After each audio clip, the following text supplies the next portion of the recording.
Hi hello friends, welcome to Law Path Kannada YouTube ಚಾನಲ್ಗೆ ಸ್ವಾಗತ.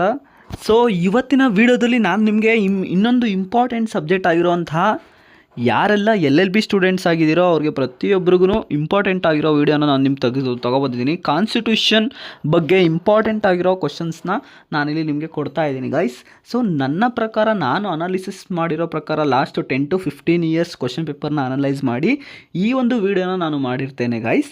So this is only ನಾನು ಮಾಡಿರೋಂತಹ ರಿಸರ್ಚ್ ಮೇಲೆ ತುಂಬಾ ಇಂಪಾರ್ಟೆಂಟ್ ಆಗಿರೋ ಒಂದು 30 ಕ್ವಶನ್ಸು ಪ್ಲಸ್ ನಿಮಗೆ ಶಾರ್ಟ್ ನೋಟ್ಸ್ ಕೇಳೋವಂಥ ಪಾಯಿಂಟ್ಸ್ಗಳು ಕೂಡ ಕೊಟ್ಟಿದ್ದೀನಿ. ದಯವಿಟ್ಟು ಕೊನೆವರೆಗೂ ವಾಚ್ ಮಾಡಿ. ಯಾರೆಲ್ಲ ಚಾನಲ್ಗೆ ಸಬ್ಸ್ಕ್ರೈಬ್ ಆಗಿಲ್ಲ ಈ ಕೂಡಲೇ ಚಾನಲ್ ಸಬ್ಸ್ಕ್ರೈಬ್ ಮಾಡ್ಕೊಳ್ಳಿ.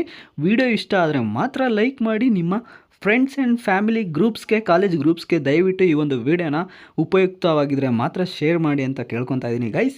ಸೊ ಬನ್ನಿ ಈಗ ವಿಡಿಯೋ ಸ್ಟಾರ್ಟ್ ಮಾಡಿಬಿಡೋಣ. ಕಾನ್ಸ್ಟಿಟ್ಯೂಷನ್ ಬರುತ್ತೆ. ನಾನಿಲ್ಲಿ ಈ ಒಂದು ಸಬ್ಜೆಕ್ಟ್ನ ಇಂಗ್ಲೀಷಲ್ಲೂ ಕ್ವಶನ್ ಕೊಟ್ಟಿರ್ತೇನೆ, ಕನ್ನಡದಲ್ಲೂ ಕೊಟ್ಟಿರ್ತೀನಿ. ಕೆಲವೊಂದು ಸಲ ಕನ್ನಡದಲ್ಲಿ, ಇನ್ನೊಂದು ಸಲ ನೀವು ಕ್ರಾಸ್ ವೆರಿಫೈ ಮಾಡ್ಕೊಳ್ಳಿ ಗೈಸ್. ಸೊ ಕ್ವಶನ್ಸು ಕೆಲವೊಂದು ಸಲ ರಿಪೀಟೆಡ್ ಆಗಿರುತ್ತೆ, ಬಟ್ ಕ್ವಶನ್ಸ್ ಯಾವ ರೀತಿ ಟೈಪ್ ಆಫ್ ಕ್ವಶನ್ಸ್, ಒಂದೇ ಕ್ವಶನ್ ಯಾವ ರೀತಿ ಕೇಳ್ತಾರೆ ಅಂತಲೂ ಕೂಡ ಇರುತ್ತೆ ಗೈಸ್. ಓಕೆನಾ? ಬನ್ನಿ ಈಗ ನಾವು ಶಾರ್ಟ್ ನೋಟ್ಸ್ ನೋಡೋದಾದರೆ ಕಾನ್ಸ್ಟಿಟ್ಯೂಷನ್ ಒನ್ ಈಗ 3 ಇಯರ್ LLB ಅಲ್ಲಿ ಯಾರ್ಯಾರು ಬರ್ತಾ ಇದ್ದೀರೋ ಅವ್ರಿಗೆ ಫಸ್ಟ್ ಸೆಮಿಸ್ಟರ್ಗೆ ಇರುತ್ತೆ. 5 ಇಯರ್ LLB ಅವ್ರಿಗೂ ಕೂಡ 3rd ಸೆಮಿಸ್ಟರ್ಗೆ ಇರುತ್ತೆ ಇದನ್ನು ಕೂಡ. ಸೊ ಕಾನ್ಸ್ಟಿಟ್ಯೂಷನ್ 1ನಲ್ಲಿ ನಿಮಗೆ ಡಾಕ್ಟ್ರೈನ್ ಆಫ್ ಸೆವರಬಿಲಿಟಿ, ವಿಭಾಜ್ಯತಾ ಸಿದ್ಧಾಂತ ಅಂತ ಕೊಡ್ತಾರೆ. ಫ್ರೀಡಮ್ ಆಫ್ ಮೂವ್ಮೆಂಟ್ ಅಂತ ಕೇಳ್ತಾರೆ. ಡಬಲ್ ಜಿಯೋಪಾರ್ಡಿ ಅಂತ ಕೇಳ್ತಾರೆ. ಡಾಕ್ಟ್ರೈನ್ ಆಫ್ ಎಕ್ಸಿಲಪಿ, ಗ್ರಹಣ ಸಿದ್ಧಾಂತ ಅಂತಲೂ ಕೇಳ್ತಾರೆ. ಅಬಾಲಿಷನ್ ಆಫ್ ಅನ್ಟಚಬಿಲಿಟಿ ಅಂತಲೂ ಕೇಳ್ತಾರೆ. ಸೊ ಗೈಸ್ ನಾನಿಲ್ಲಿ ಜಸ್ಟ್ ನಿಮಗೆ ಶಾರ್ಟ್ ನೋಟ್ಸ್ ಅಂತ ಕೇಳ್ತೀನಿ. ಇದ್ರ ಮೇಲೆ ನಿಮಗೆ 16 ಮಾರ್ಕ್ಸು ಕೇಳ್ಬಿಡ್ಬೋದು, ಹೇಳೋದಕ್ಕಾಗಲ್ಲ. ಬಟ್ ಇದು ಎಲ್ಲ ತುಂಬಾ ಇಂಪಾರ್ಟೆಂಟು ಗೈಸ್, ತುಂಬಾ ಇಂಪಾರ್ಟೆಂಟ್ ಆಗಿರೋ ಕ್ವಶನ್ಸ್ ಅಂತ ನಾನು ನಿಮಗೆ ಇಲ್ಲಿ ಹೇಳ್ತಾ ಇದ್ದೀನಿ. ಸೊ ನೆಕ್ಸ್ಟ್ ಕ್ವಶನ್ ಬರುತ್ತೆ ಫಂಡಮೆಂಟಲ್ ಡ್ಯೂಟೀಸ್. ನೋಡಿ, ಫಂಡಮೆಂಟಲ್ ಡ್ಯೂಟೀಸ್ ಅಂತ ಡೈರೆಕ್ಟಾಗಿ ಕೇಳ್ಬಿಡ್ಬೋದು ಶಾರ್ಟ್ ನೋಟ್ಸ್ಗೆ, ಇಲ್ಲ ಲಾಂಗ್ ಆನ್ಸರ್ಗೂ ಕೂಡ ಕೇಳ್ಬೋದು ನಿಮಗೆ. ಮತ್ತು ಕಾನ್ಸ್ಟಿಟ್ಯೂಷನಲ್ ಪ್ರಾವಿಷನ್ ಆಫ್ ಅನ್ಟಚಬಿಲಿಟಿ ಅಂತ ಕೇಳ್ತಾರೆ. ಅದಾದಮೇಲೆ ರೈಟ್ಸ್ ಟು ಪ್ರೈವಸಿ ಅಂತ ಕೇಳ್ತಾರೆ. ರೈಟ್ಸ್ ಎಗನೆಸ್ಟ್ ಎಕ್ಸ್ಪ್ಲಾಯಿಟೇಷನ್ ಅಂತ ಕೇಳ್ತಾರೆ. Reasonable restriction under article 19 subsection 2 ಅಂತ ಕೇಳ್ತಾರೆ. ಡಾಕ್ಟ್ರೈನ್ ಆಫ್ ಪ್ಲೆಜರ್ ಅಂತ ಕೇಳ್ತಾರೆ ಗೈಸ್. ಅಡ್ವೈಸರಿ ಜುರಿಡಿಕ್ಷನ್ ಅಂತ ಕೇಳ್ಬೋದು ನಿಮಗೆ. ಸೊ ನೆಕ್ಸ್ಟ್ ಬಂದರೆ freedom of assembly, freedom of press, preventive detention ಅಂತ. ಇಷ್ಟೂ ಕೂಡ ಇಂಪಾರ್ಟೆಂಟ್ ಆಗಿರುವಂತಹ ಒಂದು ನಿಮಗೆ ಶಾರ್ಟ್ ನೋಟ್ಸ್ ಆಗಿರುತ್ತೆ ಗೈಸ್. ಸೊ ಈಗ ನಾವು ಲಾಂಗ್ ಎಸ್ಸೆ ಟೈಪು 16 ಮಾರ್ಕ್ಸ್ಗೆಲ್ಲ ಯಾವ ರೀತಿ ಕ್ವಶನ್ಸ್ ಕೇಳ್ತಾರೆ ಅಂತ ನಾನಿಲ್ಲಿ ನೆಕ್ಸ್ಟ್ ಕ್ವಶನ್ನು 30 ಕ್ವಶನ್ಸ್ ಕೊಟ್ಟಿದ್ದೀನಿ ಗೈಸ್. ವಿಡಿಯೋನ ಪಾಸ್ ಮಾಡೋ ಮುಖಾಂತರ ನೀವು ಪ್ರತಿಯೊಂದು ಕ್ವಶನ್ಸ್ನ ಅರ್ಥ ಮಾಡ್ಕೊಳ್ಳಿ ಅಥವಾ ಬರ್ಕೊಳ್ಳಿ ಗೈಸ್ ಒಂದು ಕಡೆ. ಅಕಸ್ಮಾತ್ ನಿಮ್ಗೇನಾದರೂ ಈ ಒಂದು PDF ಬೇಕು ಅಂತಂದರೆ PDF ಅಂತ ಕಮೆಂಟ್ ಮಾಡಿ ಹಾಕಿ. ನಾನು ನನ್ನ ಟೆಲಿಗ್ರಾಮ್ ಲಿಂಕಲ್ಲಿ ಅಪ್ಡೇಟ್ ಮಾಡಿರ್ತೀನಿ. ಸೊ ನಿಮಗೂ ಕೂಡ ಲಿಂಕು ಶೇರ್ ಮಾಡ್ತೀನಿ. ಓಕೆನಾ? ಸೊ ಫಸ್ಟ್ ಕ್ವಶನ್ ನಾವೀಗ ನೋಡೋಣ. Discuss the cultural and educational rights of minorities under the Indian constitution ಅಂತ ಕೇಳ್ತಾರೆ. ಸೊ ಕನ್ನಡದಲ್ಲೂ ಕೂಡ ಅಲ್ಲೇ ಕೊಟ್ಟಿರ್ತೀನಿ, ನೀವು ಓದ್ಕೊಳ್ಳಿ ಗೈಸ್. ಸೊ ಅದಾದಮೇಲೆ explain the rights to freedom of speech and expression with the help of decided cases ಅಂತ ಕೇಳ್ತಾರೆ. ಸೊ ಕೇಸ್ಲನ್ನು ಕೂಡ ಬರೀಬೇಕಾಗುತ್ತೆ. ಫಸ್ಟು ನೀವು ಯಾವುದೇ ಒಂದು 16 ಮಾರ್ಕ್ಸ್ ಕ್ವಶನ್ಸ್ಗೆ ಆನ್ಸರ್ ಮಾಡ್ತೀರಾ ಅಂದರೆ ಫಸ್ಟು ನೀವು ಇಂಟ್ರಡಕ್ಷನ್ ಕೊಡಬೇಕಾಗುತ್ತೆ. ಸೊ ಅದಾದಮೇಲೆ ಮೀನಿಂಗ್ ಅಂತ ಬರೀಬೇಕಾಗುತ್ತೆ. ಮೀನಿಂಗ್ ಆದಮೇಲೆ ಸಬ್ಜೆಕ್ಟ್ ಯಾವ ಕ್ವಶನ್ ಮೇಲೆ ಟಾಪಿಕ್ ಕೇಳ್ತಾ ಇದ್ದಾರೆ, ಟಾಪಿಕ್ ರಿಲೇಟೆಡ್ ನೀವು ಬರೀಬೇಕಾಗುತ್ತೆ. ಸೊ ಅದಾದಮೇಲೆ ಎಕ್ಸಾಂಪಲ್ಸ್ ಕೊಡಿ. ಎಕ್ಸಾಂಪಲ್ಸ್ ಕೊಟ್ಟಾದಮೇಲೆ ಕೇಸ್ಲಾ ಬರೀರಿ. ಕೇಸ್ಲಾ ಬರೆದಾದ್ಮೇಲೆ ನಿಮಗೆ ಕನ್ಕ್ಲೂಷನ್ ಕೊಡಬೇಕಾಗುತ್ತೆ. ಸೊ ಈ ರೀತಿ 16 ಮಾರ್ಕ್ಸ್ಗೆ ಒಂದು 5 ಟೈಪ್ಸ್ ಅಂತ ಇರುತ್ತೆ. ಆ ಒಂದು ಪಾಯಿಂಟ್ಸ್ ಟು ಪಾಯಿಂಟ್ಸ್ ನೀವು ಬರ್ಕೊಂಡು ಹೋದಾಗ ನಿಮ್ಗೆ ಅದ್ರ ಪ್ರಕಾರ ಮಾರ್ಕ್ಸು ಕೂಡ ಅವರು ನಿಮಗೆ ಅಲಾಟ್ ಮಾಡ್ತಾರೆ ಗೈಸ್. ಓಕೆನಾ?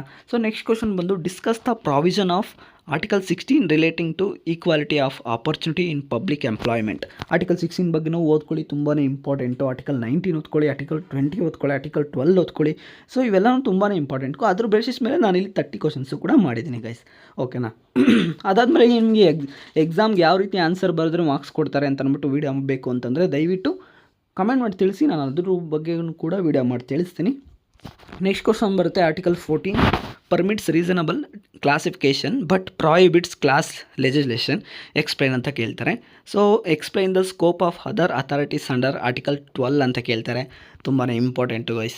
So explain the salient features of constitution of India. Every question ಪೇಪರಲ್ಲಿ ನಾನು ನೋಡಿದ್ದೀನಿ, ಸುಮಾರು ಒಂದು 10 ಸಲ ರಿಪೀಟ್ ಆಗಿರೋಂಥ ಒಂದು ಕ್ವಶನ್ ಗೈಸ್. ಇದು ತುಂಬಾ ಇಂಪಾರ್ಟೆಂಟ್. ಇಲ್ಲಿ ಕೊಟ್ಟಿರೋ ಪ್ರತಿಯೊಂದು ಕ್ವಶನು ಇಂಪಾರ್ಟೆಂಟು. ಇಷ್ಟು ಓದ್ಕೊಳ್ಳಿ. ಬೇಕಾದ್ರೆ ನಾನು ನಿಮಗೆ ಎಕ್ಸಾಮ್ ಟೈಮಲ್ಲಿ ಆಗಿರೋಂಥ ಕ್ವಶನ್ ಪೇಪರ್ ಕೂಡ ಅಪ್ಲೋಡ್ ಮಾಡ್ತೀನಿ. ಇಲ್ಲಿ ಕೊಟ್ಟಿರೋ ಅಂತ ಅಂದ್ಬಿಟ್ಟು 70 to 80% ಕ್ವಶನ್ ಬಂದಿಲ್ಲ ಅಂದರೆ ನೆಕ್ಸ್ಟ್ ನಾನು ಯೂಟ್ಯೂಬಲ್ಲಿ ನಾನು ಹೇಳೋದು ಯಾವುದು ನಂಬಕ್ಕೆ ಹೋಗ್ಬಿಡಿ ಗೈಸ್. ಸೊ ನಾನು ಕ್ವಶನ್ ಪೇಪರು ಹಾಕ್ತೀನಿ, ನಾನು ಕೊಟ್ಟಿರೋದ್ರಲ್ಲಿ ಯಾವುದೇ ಬಂದಿದೆ ಅಂತ ಅಂದ್ಬಿಟ್ಟು. ಓಕೆನಾ ಗೈಸ್. ಸೊ ನೆಕ್ಸ್ಟ್ ಬರುತ್ತೆ explain the scope of right to life and personal liberty under article. So guys next question ಬರುತ್ತೆ ನಿಮಗೆ explain the cultural and educational rights under constitution of India ಅಂತ ಕೇಳ್ತಾರೆ. ಸೊ ನೆಕ್ಸ್ಟ್ ಕ್ವಶನ್ ನಿಮಗೆ what are the constitutional safeguards available to an arrested person ಅಂತ ಕೇಳ್ತಾರೆ. ಇದನ್ನು ಕೂಡ ತುಂಬಾ important guys. So next question ನಿಮಗೆ 10th question no citizen shall be discriminated against on grounds of religion, race, caste, sex or place of birth ಅಂತ ಕೇಳ್ತಾರೆ. ಇದನ್ನು ಕೂಡ ತುಂಬಾ important guys.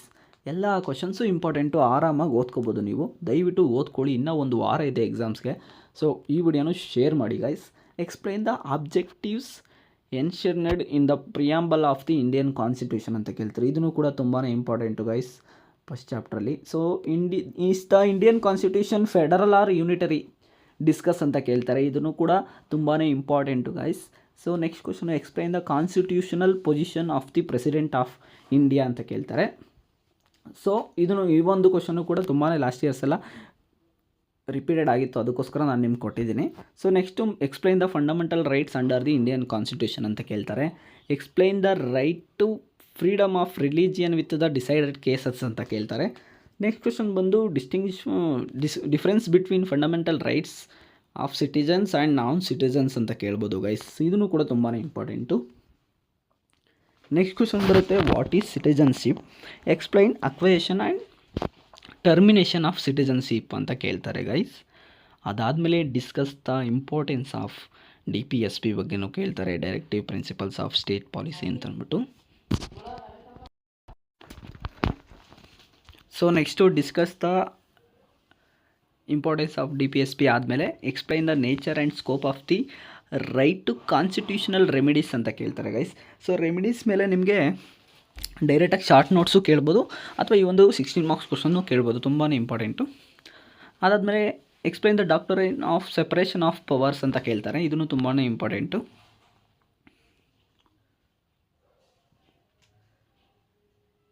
Next explain the federal features of Indian constitution ಅಂತ ಕೇಳ್ತಾರೆ guys. ತುಂಬಾ important. ಅದಾದಮೇಲೆ judicial review under the Indian constitution ಅಂತ ಕೇಳ್ತಾರೆ. ಫೆಡರಲ್ ಫೀಚರ್ಸು ಕೂಡ ತುಂಬಾ ಇಂಪಾರ್ಟೆಂಟು.